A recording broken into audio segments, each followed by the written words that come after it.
from Jerusalem. There is a slight delay, so bear with us, and sir, thank you so much. Prime Minister Netanyahu says that you're close to achieving the two objectives in this mission.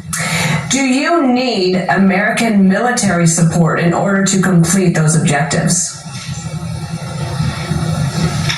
So thank you, Dana, and thank you, Bill, from Jerusalem. I'm calling you and speaking to you. And I believe that, your viewers and you know that Israel is the closest ally of the United States of America, and America is the closest ally of the State of Israel, and we share joint national security interests on many fields, but the American administration will take its decisions and Israel will take its decisions.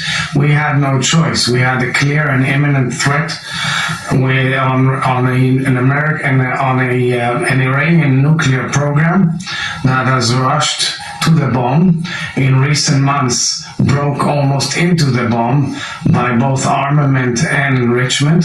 And as President Donald Trump himself reiterated time and again that Iran must not have the bomb and must not have this capability, we saw that whilst they were negotiating, they also were doing undercover operations to get to the bomb. And that is why we took this decision following a historic change of Israeli governments who've taken this decision in the past to make sure that none of our enemies have the bomb. Mr. President, during this war, can Iran go nuclear? Can they fuel a bomb amidst this war on day 4 already? As far as I know, I don't think it's feasible. I think that would be a very dangerous development. We are trying with all our might and capabilities and our heroic fighters and pilots to make sure that they don't get there, but rather that we delay, postpone, undermine their capability of getting to the bomb. We've carried out a massive operation. This operation strengthens the security and well-being of the free world, not only Israel. This operation prevents Iran from being at the doorstep of Europe with a huge nuclear program. And let's understand, we know for 80 years the world has decided and made clear that nukes are the most dangerous of all, and has decided and made clear for decades already that Iran must not have a nuclear capability. And even recently, just a few days ago, the International Atomic Agency in Vienna made clear in a decision of its Board of Governors, a historic, unprecedented decision, that Iran is violating all its agreements with the international community in this respect. That is why we had to take this operation. We did not seek that war. We never want this war. But unfortunately, since October 7th, we've been dealing with an empire of evil, all orchestrated from Tehran. The proxies of Iran have been degraded, mostly thanks to the work of Israel, Hezbollah, Hamas. And I'm curious if you have any update on the discussions about the hostages who are still being held in Gaza. So, we have 53 hostages, and I'm grateful to President Trump and his administration for working tirelessly to get them out of Gaza, including, of course, our people, our negotiating teams. We've accepted all offers of the mediators in the last few months. We said yes, and Hamas said no. So we're operating in Gaza to bring them back home. But the lesson of Gaza is a lesson to the entire free world, which is convening in Canada today at the G7 summit. Let's understand, if you enable such an enemy to raise its head and develop such an infrastructure for decades, then you wake up one morning and you see that the jihadist ideology of trying to reign over the Middle East, to be its ruler, is moving forward.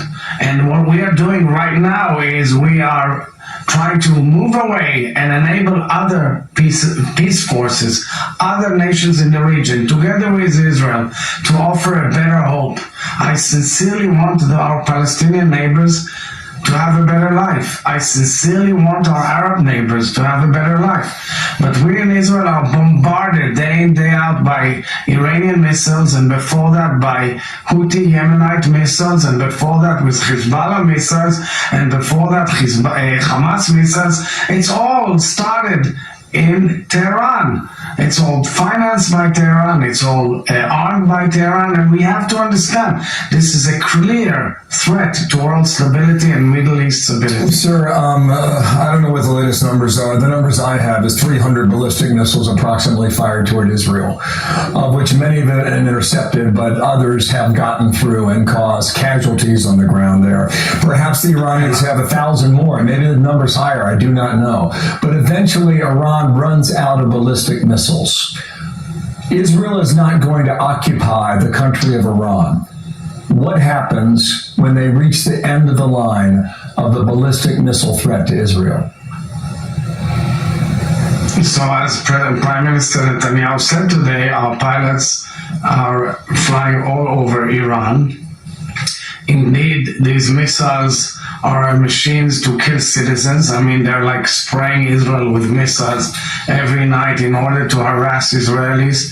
Unfortunately, innocent lives were taken, innocent Israelis killed in their bedrooms, in their shelters, from toddlers to old age. 94-year-old Holocaust survivor today. So we have to understand that this is a war which we are trying to eradicate a threat. They are trying to kill civilians. And all I say is to the world, if you want to de-escalate, get the goddamn nukes out of Tehran's hands and bring a new change, bring a new direction, bring a different direction for the day after. We should think about the day after.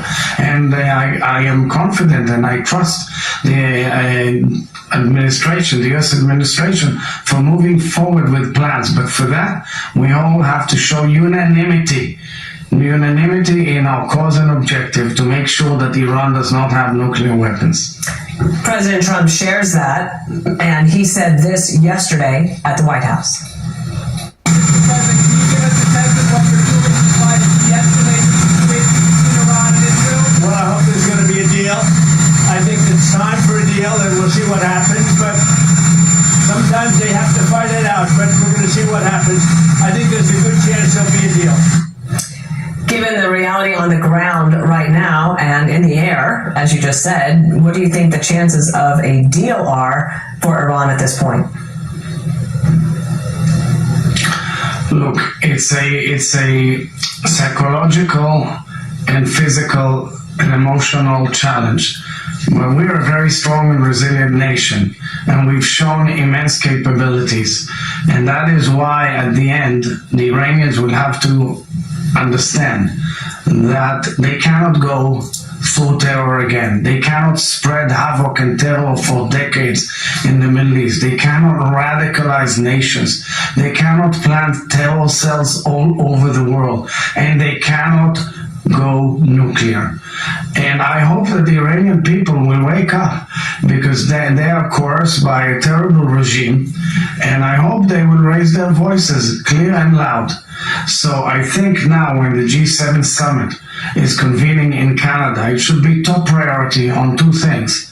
No way Iran going nuclear. Secondly, bring back our hostages as soon as possible. I believe that bringing the hostages back home will be the key to the door to opening a different horizon in our region. That is what I told world leaders. You want to change reality everywhere, also in Gaza. We want to. But for that, bring our hostages and bring a path forward. Mr. President, one last question here. The Ayatollah is in charge of the Iranian country and the Iranian people now. Is there a back channel of communications by which Israel can communicate effectively with the Iranian leadership now? I don't know. We are dealing with very cruel people who who've spread terror. So I don't know if there's any way of a dialogue, but you know that there are countries that are willing to speak to the Iranian leadership on find a way and a path forward. We never had war with the Iranian people. On the contrary, we always had great respect for them. They're a huge people. They're a nation with great history. Many Jews came from Iran. You want to know something which is really inquisitive for me in terms of how I see facts. Yesterday I visited Rishon LeZion, a beautiful city in the heart of Israel which was bombarded by missiles, and I visited a family of 3 generations who were saved by miracle from the missile that totally eradicated their home. They came from Isfahan. There are Jews who came from Isfahan originally, from Iran. So I think, at the end, we should all live in peace in this region. But for that, you have to stop an empire of evil, because that's what they do all day long. They take the people's money and spend it on killing people all over the region. Why would a small, tiny tribe like the Houthis in Yemen have 50,000 people, have ballistic missiles, have cruise missiles? They're being fed up and filled up with ammunition of empires, of big countries. That means that the world has to rise up and say to the Iranians, no more. So thank you for your time. The President of Israel, live in Jerusalem, where the war rages. Thank you both. Thank you, sir.